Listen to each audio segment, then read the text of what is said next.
di mana kita memiliki pengetahuan yang sama, proses penalaran yang serupa yang membawa kita pada kesimpulan yang sama.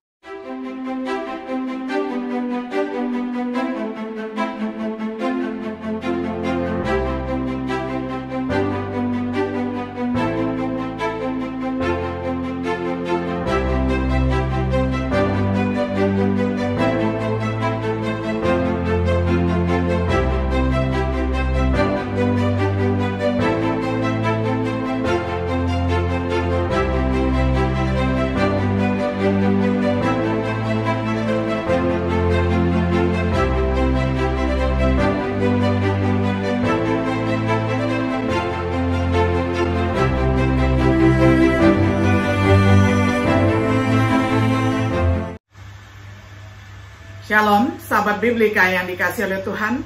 Senang sekali hari ini kita dapat berjumpa kembali di dalam acara refleksi sahabat Biblika.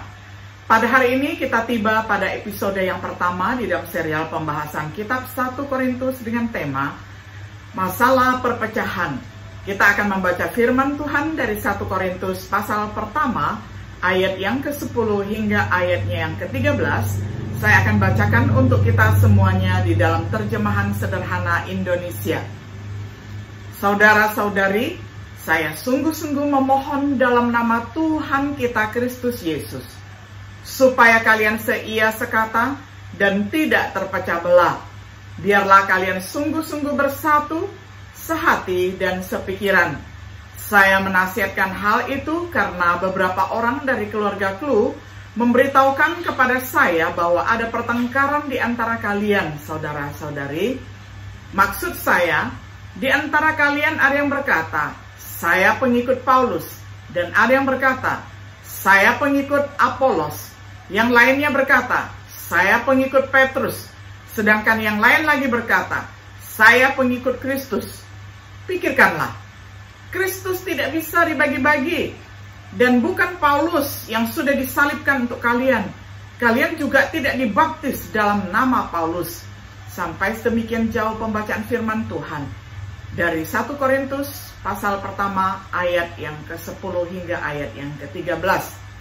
Sahabat Biblika yang dikasihi oleh Tuhan, gambaran yang dilihat dunia tentang kekristenan adalah gambaran dengan banyak pembagian kelompok ataupun pembagian agama. Misalnya antara Katolik dan Kristen, antara berbagai denominasi Kristen, antara aliran liberal dan konservatif dari denominasi tertentu, antara anggota jemaat yang sama. Banyak orang yang tidak menganggap serius masalah perpecahan agama. Konten untuk mengabadikan nama-nama denominasi dan doktrin yang memecah belah begitu banyak. Memperhatikan perbedaan seperti itu tidak penting. Seringkali memuji keragaman seperti itu terpuji. Namun di gereja mula-mula, masalah perpecahan tidak dianggap enteng. Ketika kita membaca teks kita dari 1 Korintus pasal pertama, ayat 10 hingga ayat 13, kita dikejutkan dengan yang pertama. Keparahan masalah dalam kata Paulus mendorong Rasul untuk menulis, aku memohon kepadamu saudara-saudara, di dalam 1 Korintus 1 ayat 10.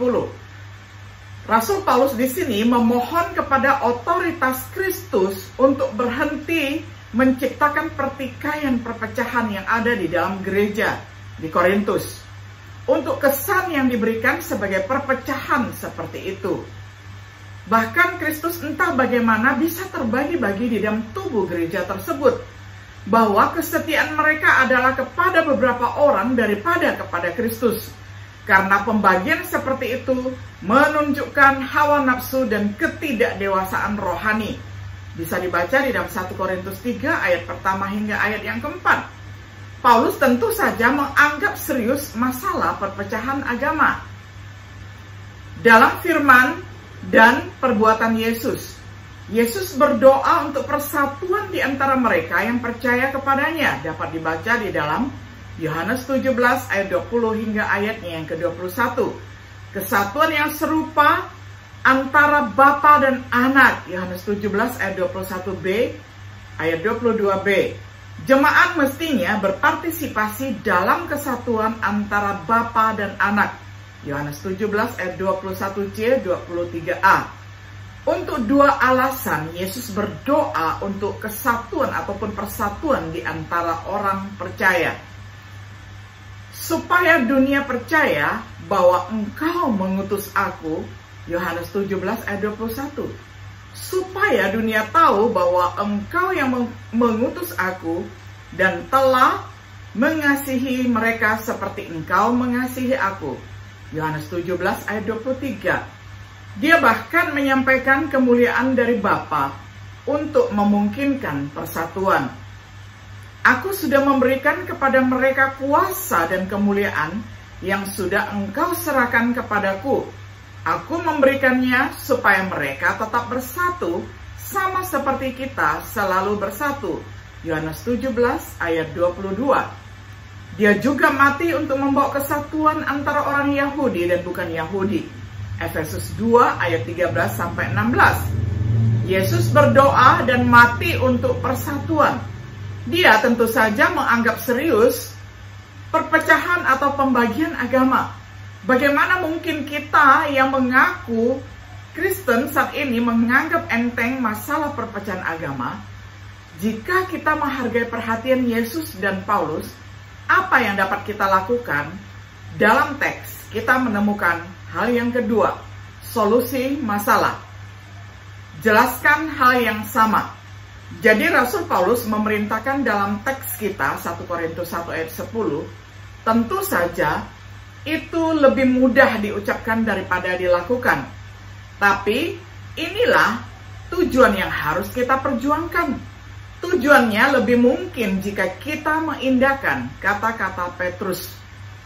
Kalau kamu sudah diberi kemampuan untuk mengajarkan firman Tuhan atau menyampaikan berita dari Allah, hendaklah kamu berpikir seperti ini. Kata-kata yang aku sampaikan ini bukan berasal dari diriku sendiri, melainkan dari Allah. Kalau kamu sudah diberi kemampuan untuk melayani dengan cara-cara lain, hendaklah kamu berpikir, aku bisa melayani hanya karena Allah memberikan kemampuan kepadaku. Dengan begitu, Allah akan dimuliakan melalui segala sesuatu yang kita kerjakan. Kristus Yesus memberikan kemampuan itu kepada kita, maka dialah yang berkuasa dan pantas untuk dipuji sampai selama-lamanya. Amin.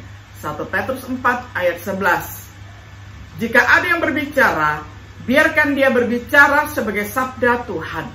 Biarlah mereka yang mengajar atau berkhotbah melakukannya sesuai dengan firman Tuhan. Terlalu banyak mengajarkan atau mengkhotbahkan pendapat mereka daripada firman Tuhan, yaitu bicaralah di mana Alkitab berbicara dan diamlah di mana Alkitab diam. Yang kedua, memiliki pikiran yang sama. Sekali lagi Rasul memerintahkan dalam teks kita 1 Korintus 1 ayat 10, mereka yang berpikiran sama kemungkinan besar akan berbicara hal yang sama, berusaha untuk memiliki pikiran yang sama yang akan membantu kita berbicara hal yang sama. Pikiran yang sama yang harus kita miliki adalah pikiran Kristus.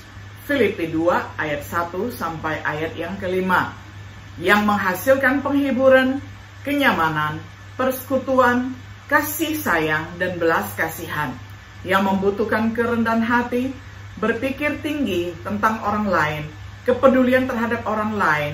Saat kita mengembangkan pikiran Kristus, semakin besar kemungkinan kita akan menjadi satu pikiran.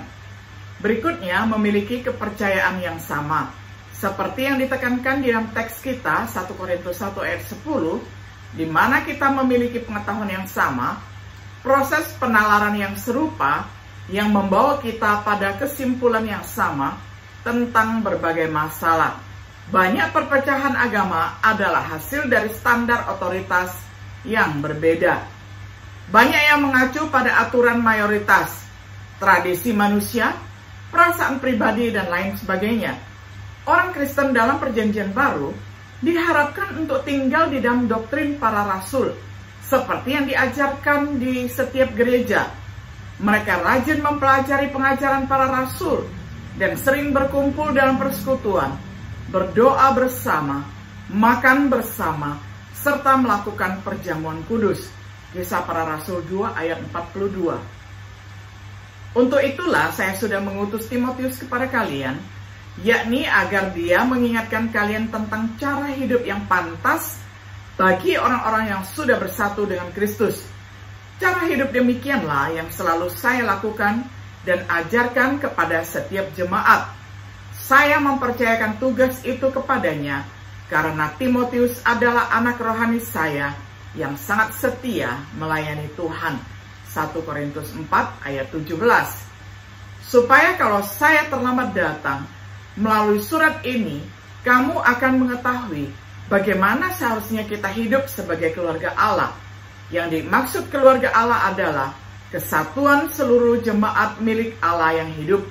Memang sebagai anggota kesatuan itu, kita terlibat untuk mendukung dan mempertahankan ajaran benar dari Allah, sebagaimana tiang penopang dan batu dasar menegakkan sebuah rumah. 1 Timotius 3 ayat 15. Sebagai kesimpulan, kita tidak perlu heran ketika orang tidak bicarakan hal yang sama, memiliki pikiran yang sama, memiliki penilaian yang sama. Kita harus berharap bahwa itu akan membutuhkan orang yang mengembangkan pikiran Kristus. Kesabaran dan kasih untuk saling memberi waktu untuk berkembang. Tapi dimanapun masalah perpecahan agama ada, kita tidak boleh berpuas diri. Dengan semangat yang sama dari kata-kata Paulus dan doa Tuhan Yesus, kita harus berusaha untuk mengatasinya. Sahabat Biblika yang dikasihi oleh Tuhan, kiranya setiap diri kita yang sudah melihat dan merasakan begitu banyak perpecahan di mana-mana, marilah kita mengingat hakikat panggilan kita yang paling utama itu adalah membawa persatuan dan kesatuan seperti yang didoakan di dalam doa Tuhan Yesus untuk murid-muridnya. Kiranya kita senantiasa terus berjuang bersama dan melayani bersama di dalam kesatuan dan persatuan. Tuhan Yesus memberkati kita semuanya. Shalom.